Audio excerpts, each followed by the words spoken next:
Looking for financial insights you can trust? How do you protect yourself as an investor? What's the strategy? I think it's really simple. I think you just want to be diversified in your portfolio.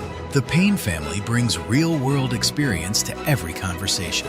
Well, I think that's the problem right now is, right, a lot of people that are close to retirement, they're taking so much risks. And if we do get a big sell-off, it could derail their retirement. Listen to the Pain Points of Wealth on the Red Apple Podcast Network. Listen, all you New Yorkers. Taxi! Okay, we're looking around. This is the 77 WABC minicast.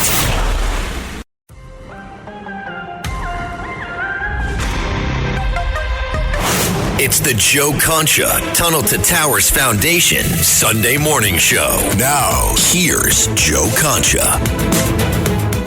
Welcome back, everybody. Well, in 2026, gold is already up 15% year to year, and silver is close behind, rising above 15 to 17%. Big banks are paying attention.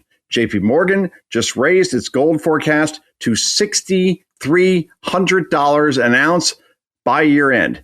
Deutsche Bank, same thing, reaffirmed a $6,000 target. And ISBC, Standard Bank, says gold could move towards $7,000 an ounce. So what's driving the surge, and could gold and silver make sense for you? Call my friends at Goldline and speak with an account executive.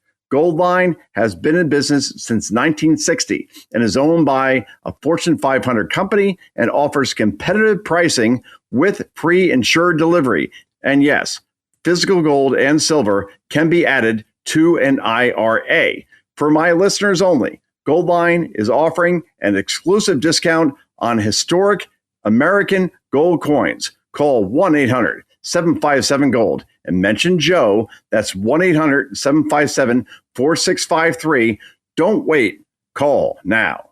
Meanwhile, Mike Tyson, the great Mike Tyson, Iron Mike Tyson. Now, I'm writing a book on transformational figures that have changed sports since I was alive, or at least, not since I was alive, but we'll call it the 80s on, okay?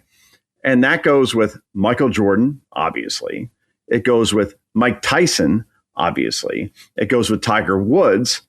I could go on as far as like the people that came into sports and changed those sports forever. Now, all that said, Mike Tyson, when you watched him in the 1980s, Trevor Berbick, 1986, I remember I was a sophomore in high school, barely, and could not believe how this guy decimated this heavyweight champion in under 2 rounds. Boom. Larry Holmes killed him. You go down the list as far as what Tyson did in the 80s, and it was a must watch.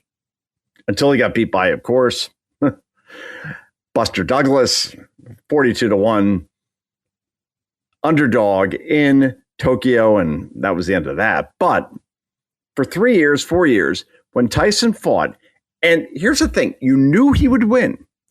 You knew he'd win probably in under 2 rounds, 3 rounds, if not the first round, yet people wanted to see this because they've never seen somebody who came in so ferociously and knocked out an opponent as quickly as he did. And to see something that dominant was awesome. Now, all that said, Tyson, 90s, things went south. Holyfield beat him twice.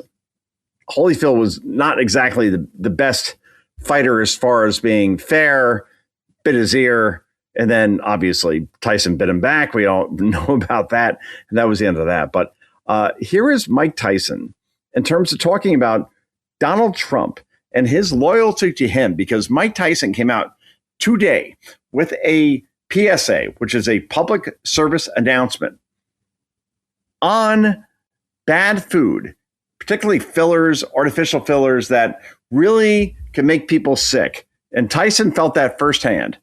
And now he's doing public service announcements on behalf of Trump, and now talking about how Trump, since day one, has been loyal to him, and he's been loyal back. Here's Tyson on Jesse Waters. This is Cut 10. Go.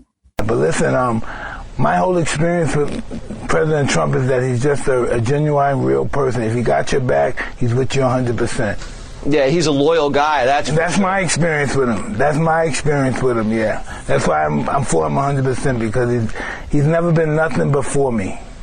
He's one of the most loyal guys you'll ever meet. Exactly right. Jesse Waters knows. I know, for that matter, that I actually wrote a book on Donald Trump, New York Times bestseller, and I hear from the president at times where I don't expect to, a text, it's a note that I get in my mailbox, which is mailed, obviously, but it really is awesome. Anyway, meanwhile, the squad is getting quite rich these days. And in this case, Representative Presley, now from being almost broke with $12,000, is now worth, I don't know, $200 million since she came into Congress. Well, how is that? Well, Fox, we decided to ask some questions and she has no answers. This is cut number 11. Go. Sir, I submit a financial disclosure just like everybody else. Thank you. Is it appropriate for members to make so much money when they're in office? Should there be rules there? We are talking hundreds of millions of dollars for Representative Presley or everybody else. Pelosi's, for example, Paul and Nancy, who have been in Congress for years, where again, in Congress, you make $174,000. And then suddenly there's an app that literally follows Paul Pelosi's trades because maybe he has some information that we don't as regular investors. Same thing with Presley. Same thing with everybody in Congress, for that matter. Boy, they live well. But when you make $174,000 and you have to live in two different places, 174 isn't bad, but it's not enough to support two properties in two different places. That we definitely do know.